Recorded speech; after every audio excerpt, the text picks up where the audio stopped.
ThunderTalk, however, with the amount of range that they have, I think if they play their cards right, you cut into a 25-30 minute skirmish versus JDG, and you might be feeling really good about your chances in this. The Ignite is still up and available for them. As soon as they ding level 2, Pays and Missing have to be so careful. Oh, Feather hooks Missing out of his crash down. He has to flash. 1xN follows, flashes galore, but guess what? It's first blood to ThunderTalk, right where you want it in 1xN's pocket. Similar amount of this gold. It's going to be priority going over. Uh-oh. See that? Is he an invade? Ren, he's going to get picked by the seismic shove. He just wanted to go for the invade onto the chickens, but now he's flashing on top of Scout, gets the 3-point knock up, but Scout is better timed with his flash, gets out to safety, and Shun welcomes Xiaohong Ren back into the LPL for the first time, and JDG are going to make it a bigger party here. Those ultimates come right online, and JDG making a 2-for-1. ThunderTalk are aggressively hopping on that first set of grubs. It does seem like, so Shun did take one, and then got on out of there. So despite all of the heroics of that really good pick play down towards the bot side of the river, it does look like ThunderTalk are going to come out with more grubs on the first turn. Oh, never mind. I misspoke because Xia Hongren smites away the scuttle, and now Shun's like, okay, free grub, I guess. Yeah, sure. I'll take 2 grubs. Not bad, not bad. I think this is a big win coming in for JDG. Play for him in ThunderTalk. Looks like it's going to be a pretty uncontested dragon, though I do see that Shun is pathing bot side and Missing has an idea this is going on, but it's just a little bit too late to the play. It's too fake, and also for ThunderTalk, I like what they're doing. They are playing a little bit and leaning towards the side with Azir.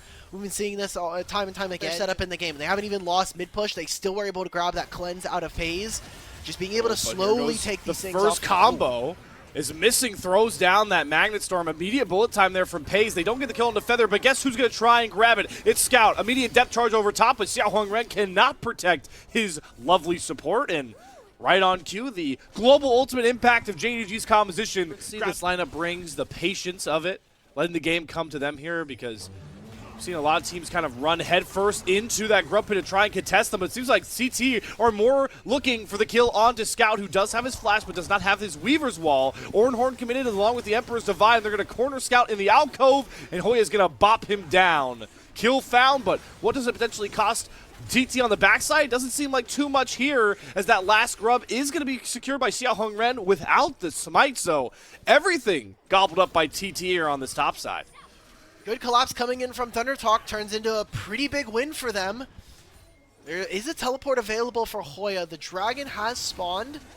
I don't know if this is really your play. ThunderTalk, I think you just gotta give this one up, boys. Yeah, he's walking head first into the fog. He's gonna have to flash out. He gets his partner hooked. His Feather once again will have to pay for the sins of his team. Hoya's TPing in a bit too late to this play as well, so JDG is just gonna try and turn onto him. The Crescent Guard does come down for Xiao Hong Ren to buy some more space, but 1xN is completely cut off. ThunderTalk are completely scattered, and JDG are just gonna run right through this fight knowing it. It's gonna wipe down ThunderTalk. No kills found on the turn. Missing pays his life for a huge bounty. Always going to be able to match, especially with that ultimate. So ThunderTalk end up putting themselves a bit in the hole. Will lose the dragon as well as the mid-tier one, which was kind of a point of strength for them. Their ability to clear the mid-wave a lot faster than this Misfortune. They're not going to be able to contest this. This is just going to be free gold now going over to Scout. I wonder, how close is he to finishing his second item? Because not only grabbing those kills, but also now grabbing the turret as well. This Talia is accelerated in the game alongside that Misfortune with how they execute this team fight. But I like this from JDG. They're getting all of their side lane priority, like you're calling, in order, and now they're coming for the collapse. Weaver's Wall going to cut out the top end play from Scout. Depth charge going to land on top of Missing, who tries to get his combo down, but there's the bullet time, separating everybody for ThunderTalk. They're once again scattered and looking pretty weak. Feather and 1xN both below half HP, and Scout knows it. He flashes in looking for that killer play to shut down ThunderTalk, and while he falls, Pays picks up all of the pieces behind him. JDG are just too locked in. Team fighting in this game one, and it might have just sealed the fate of ThunderTalk. Away from his second break point, so now you got to worry about those frontliners, those guys that need to start the fights and set up Pays and Scout being too difficult to deal with without the entire might of ThunderTalk. And here's the problem. They're going to get sped up pretty quickly here, as we talked about a little bit ago when that window hadn't come yet. Otacon is on the map, and This is Voracious Oddscon, right? The one that enables even more snowball, aggressive playmaking. And I just feel like TT are in a position where they can't even really contest this, but again, they're feeling desperate. They're over-grouping, trying to play for this Otacon.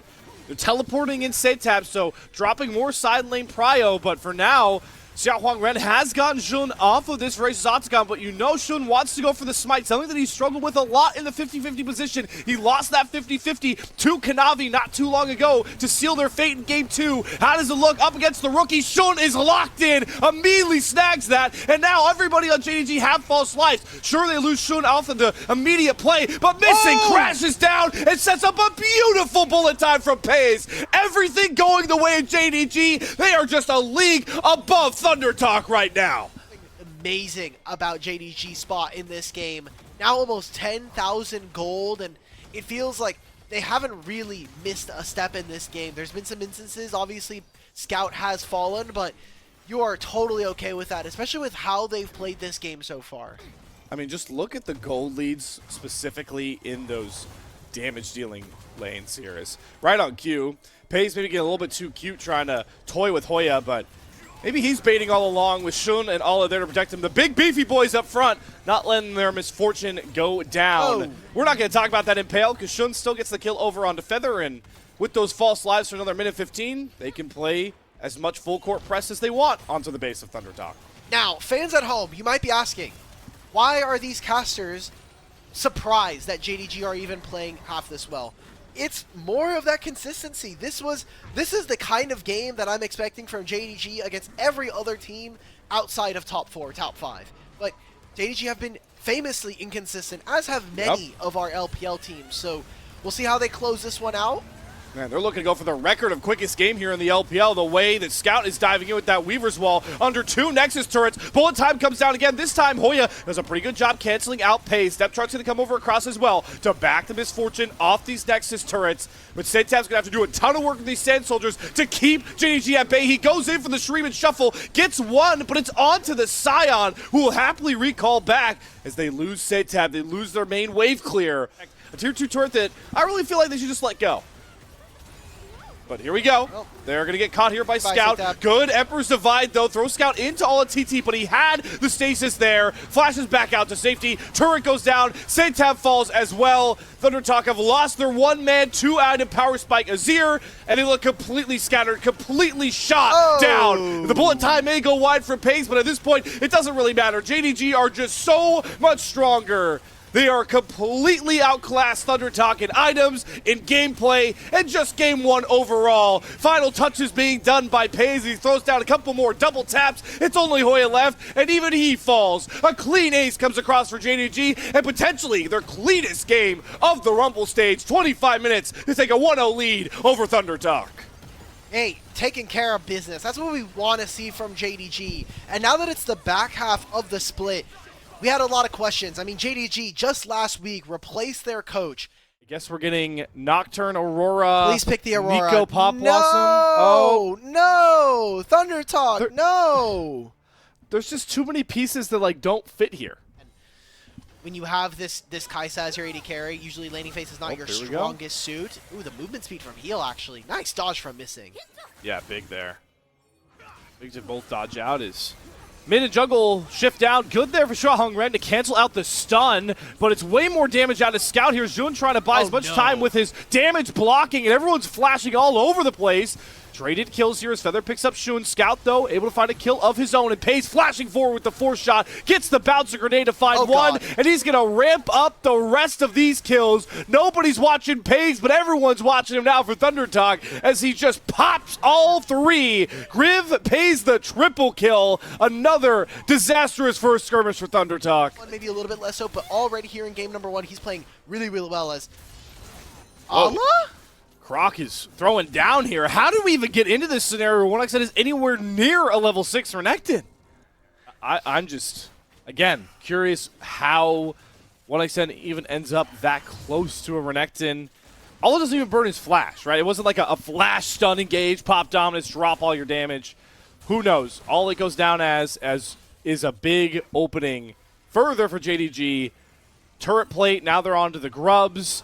It's just You can already see the avalanche coming down from the summit right now. And very smart timing coming in from a top laner who is pretty legendary here in the LPL, been playing for quite a while. The Maiden doing a lot of damage, but you got more friends coming than just the ghouls and the Maiden to worry about, Hoya. Completely surrounded.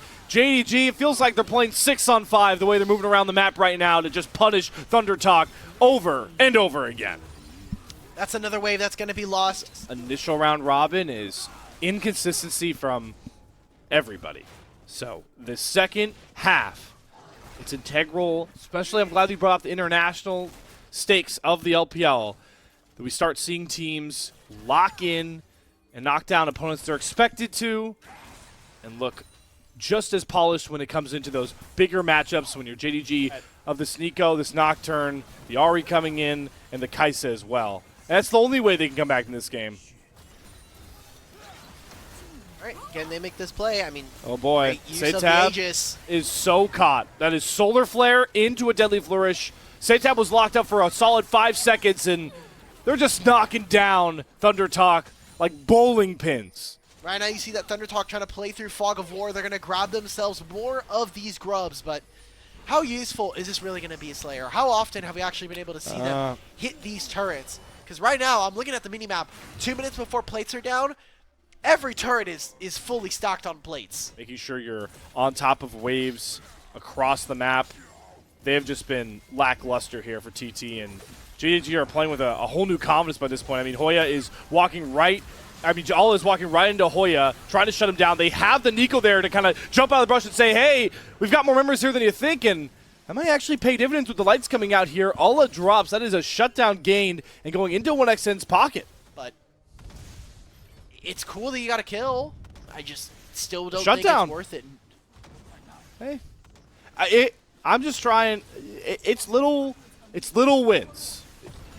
Maybe I'm just full cope.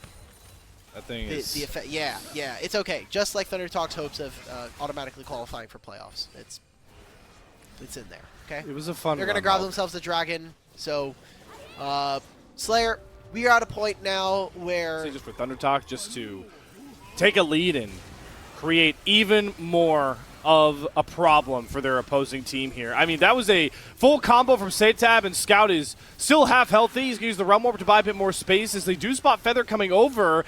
And maybe JDG are starting to overestimate their power into the Maiden of Hoya. Setab gets the first kill, is going to get a reset on that Spirit Rush. Scout does not have the flash available just yet, and Setab is going to auto-home a second kill. There's some good map play from ThunderTalk, overloading and punishing JDG. But they always pick up something on the weak side. I can't wait to, after this game, go and see my Twitter feed, and I'm gonna see a 10-10 tweet. I already know. She's gonna make some kind of fan cam talking about these two and showing them straight up dying on a side lane for free. AP side lane threats, but that's for a soon-to-come big patch change that we won't gross now, knowing how much more is going on the map right now. They do keep both Xia Hongren and Setab in that bot side to knock down the first tier 1 turret. They're going to sacrifice the Rift Herald, but Setab is going to keep going here. Again, this could potentially set up for JDG to get a lot more on the map. They're going to go long for Setab. Yep, he has Spirit Rush. He's already used 2 charges, though. Has Flash as well if he needs to. It really feels like there's no way out for Setab. Maybe he understands that, trying to buy time to see if this can get extra space on the other side of the map. Not going to be a mid, really. Of TT. This pair is not going to be able to get much done. And cool, Hoya got yourself a turret. But if you look at this now for JDG, they're going to take another turret in bottom lane. They can very easily shift this over into mid if they need to. Entering mid waves. And this is what we call the calm before the storm. Don't expect a straight 50-50 to start this one out. It's going to be JDG. Look towards Shun, looks toward missing. All the Wombo combo ultimates, though, are on ThunderTalk's side, so the lights are going to go out. There's no smite means that Shun's going to just grab that dragon for free, and now Xiaohongren jumps in with 1xN. They do pick up the kill onto Shun, but they cannot face up the might of Alo with dominance back up. A curtain call raking over the entire fight, and most importantly, Scout just decimating all of the TT members on the front line here. Gets another Prism root. The Deadly Flourish is going to force Hoya to juke right back into Scout. Does get away from that first Q, but not the second. Scout picks up 3 whole kills across the entire dragon play to put himself at Exodia point. Comp and waiting for ThunderTalk, like we saw in that last fight, to get desperate and dive in. And now, very similar to game 1, they have so much control, massive gold lead, tons of turrets taken, so they have a lot of advancing wards, and they just get reign over all these big-time neutral objectives. The Paranoia is going to come out here. CT try and steal some of these flowers away. Pop Blossom only lands on a Paze. He cleanses it. Scout gets out to safety with the Seraphs, and now Paze can step up and start raining Hellfire down onto ThunderTalk. The flashes won't save them. Nothing will save ThunderTalk as the skies part clear and JDG's sign rains down on this game. For some of our ThunderTalk fans from Split 1, but JDG were always expected to win this fight, and you can see it kind of reflected the carries of JDG now. Scout, who has been, I think, pretty maligned so far coming into 2025. His Split 1 was absolutely invisible, so he does so much more damage. There's a teleport here, trying to catch out Paze and missing. Pantheon can join. They ult, though, on to missing because they couldn't get vision on top of Paze, the much bigger prize. But it's okay, because the maiden has found him, and Hoya is going to grab the shutdown before Shun shows up with the Grand Starfall.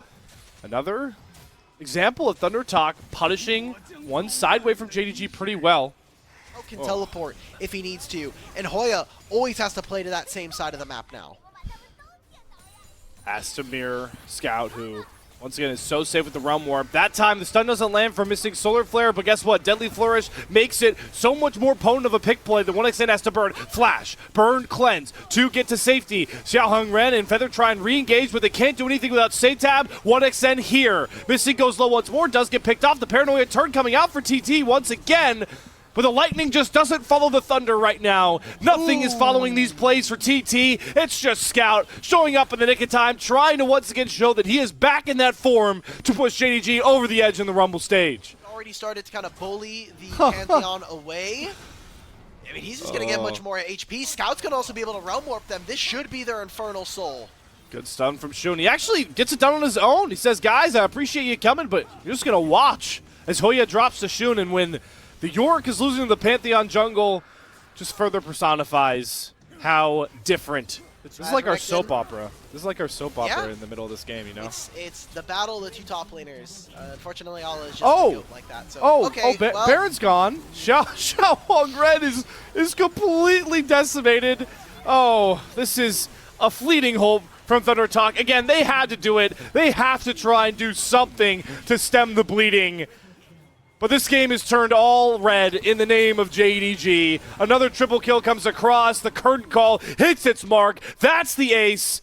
And we're going to get another sub-30-minute win from JDG. They start out the second round robin looking completely in control against the ThunderTalk team that will now fall to the bottom of the standings at 2-8. Well, JDG now definitively hold the head-to-head record versus ThunderTalk. And ThunderTalk, it was great. It's unfortunate that you lost your jungler, but JDG are just one hell of a different team. They're in a different league compared to you. The 2-0 comes across. These were some of the best highlights from today's matchup. Which moment was your favorite? Let me know in the comment section below. This is OP, and I'll see you tomorrow. Take care.